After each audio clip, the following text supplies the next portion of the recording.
Hi, I'm Julie Scheffler. I'm a behavior resource teacher for the school district of Palm Beach County. Hi, I'm Mr. Alex. I'm also a behavior resource teacher for the school district of Palm Beach County. And today we're going to talk about how to handle adolescent meltdowns. Some of the goals for today are to gain an understanding of some common causes of adolescent meltdowns, provide some tips for preventing meltdowns, establishing trust and expectations, and opportunities to say yes more often. We also want ideas on how to handle meltdowns in the moment and what to do afterward.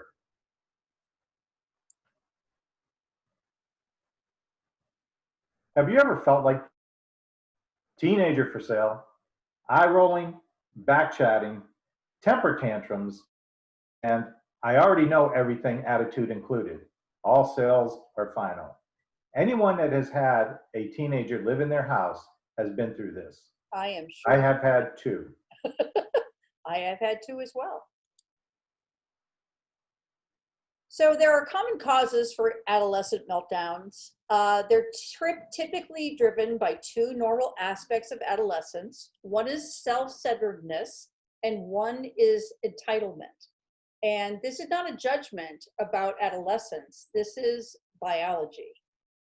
Teens have a strong desire to advocate for themselves. In their eyes, they are egocentric. The whole world revolves around them and their needs. And this is how it's been since they were born.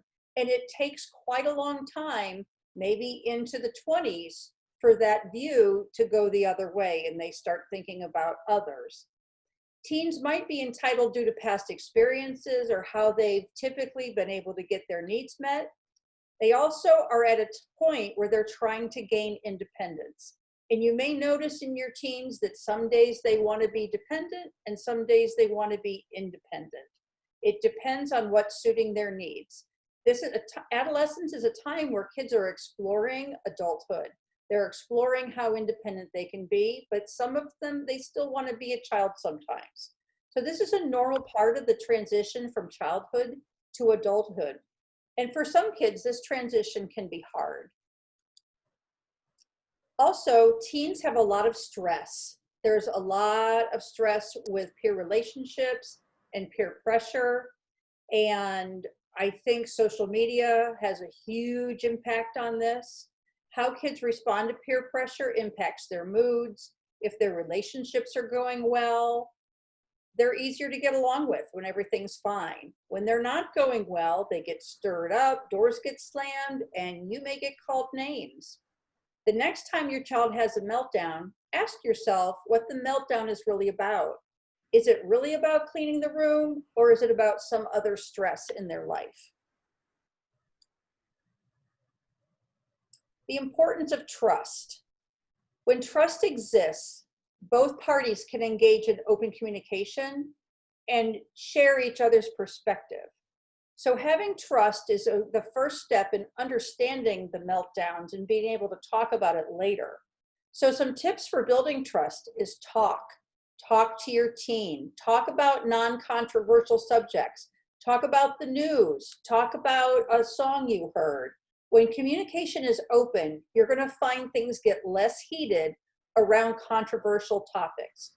And just a parenting tip from my own experience, when our kids get into middle school and they become more independent, it's not the time for us to not pay as much attention to them as we did when they were little kids. The connection that you had with them when they were young and tiny and cute needs to be maintained through adolescence. And it's a harder thing to do, but it's really important to keep that trust and communication going, just like it did when they were little. It's going to change in topic and it's going to change in how you address each other, but it's really, really important to maintain that connection. Doing things together is a great way to build trust. Doing something that they like to do, maybe if it's not your favorite thing, but just showing an interest in their interests. And be patient. It's going to take time to have successful, calm conversations if that has not been already happening. In order to build our relationships with our adolescents, we want to reward trust building behaviors. It is important to catch our kids doing the right thing, not focusing on the wrong or unexpected behaviors. It's a lot easier to see when they're doing the things that are not the right things than it is to see when they're doing the right things, because that becomes an expectation for them. But we do need to reward and to praise them for those behaviors. Tell your team when they do something that builds trust with you. Here are some examples of how teens can earn trust. Behave appropriately. Accept responsibility for mistakes. Volunteer information about day-to-day activities. Generally, our adolescents don't want to talk to us about what goes on in their daily lives. When you ask them, how was your day? Oh, it was okay. But try to delve into it a little bit more to see if they can give you some information. They can abide by the house rules. And those are expectations that need to be set down. And when they try to do well in school, you will also build trust with them and they will build trust with you. Noticing the behaviors you want to promote helps to build trust, and it reinforces the preferred behaviors.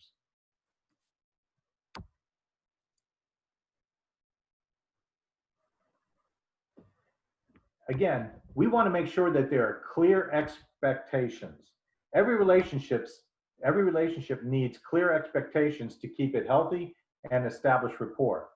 Make sure you are flexible in your approach and appreciate and reward your teenager for good behavior. Again, let's catch them doing the right thing. Some examples of the ground rules that you should set or could set. What time they are expected to return home when they go to a friend's house or they go to the mall or wherever it may be. Helping in household chores. If they are given chores, they should be expected to do them. And you want to make sure that that expectation of them completing those chores is handed down. Having dinner together with the family. This is an important thing that it allows for conversation amongst the family and to learn what's going on in their lives. And hopefully, when you have a good relationship with them, they'll share those things with you. Managing homework. They have to make sure that they set aside time in order to do their homework. What time they have to go to bed.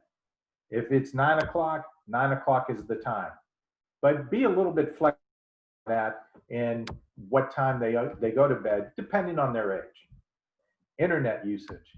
There isn't an adolescent out there now that is not internet savvy and able to be on there. Make sure that you set a time limit time that they're actually on the internet. So you also want to think about having non-negotiables.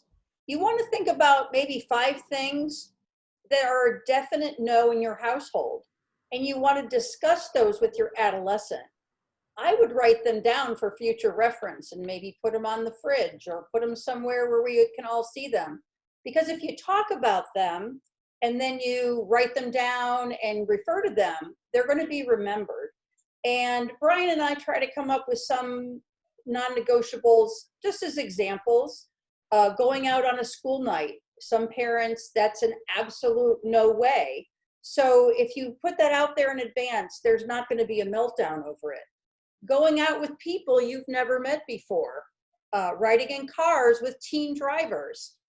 No parties without adults or parents home. And you can't quit an activity till it's over, like a dance class or athletics. And these are just examples of non-negotiables. You need to think of your own. And I would do this with your partner, and come up with things that are absolute no, and write them down, talk about them. There would be no reason for a meltdown if everybody knows this is the way it is. So that is going to give you an ability to say yes more often. When they ask something, the first thing you want to do is pause. Outright saying no is a way to cause a meltdown. Allow them the opportunity to tell you why they would like to do what they're asking. Before saying no, consider saying yes. Think about if it's on your no list. And you could also provide them with an alternative option or a compromise. So let's say the meltdown happens. What can you do during the meltdown?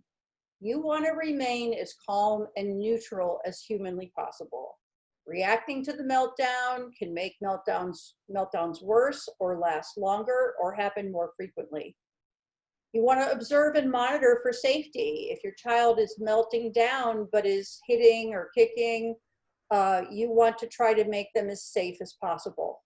You also want to avoid speaking to your teen unless you're providing words of comfort. It's not the time to remind them of the problem or to talk about something that they did wrong last time. As your teen begins to calm down, allow them to tell you what the problem was and continue observing them. After a meltdown, you can debrief. You can talk about what just happened. You can discuss a plan for the future if it happens again. But be ready to explain your rationale if you have given them an answer they didn't like, and then make a plan for the future. So the next thing we're going to do is we're going to show you a video that talks about relationships with teens so that tantrums or meltdowns are less likely to happen.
So after watching the video, there's a few things to think about.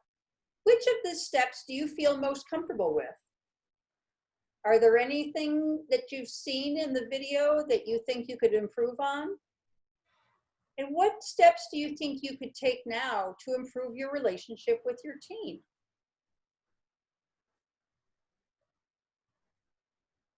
So if you need any more help with behavior, you can reach out to your child's teacher. If you would like some more information on handling adolescent meltdowns, you can reach out to the district staff or the behavior group to get more information. And thank you for joining us today as we talked about adolescent meltdowns. Thank you, and be sure to check back for further parent trainings. Bye.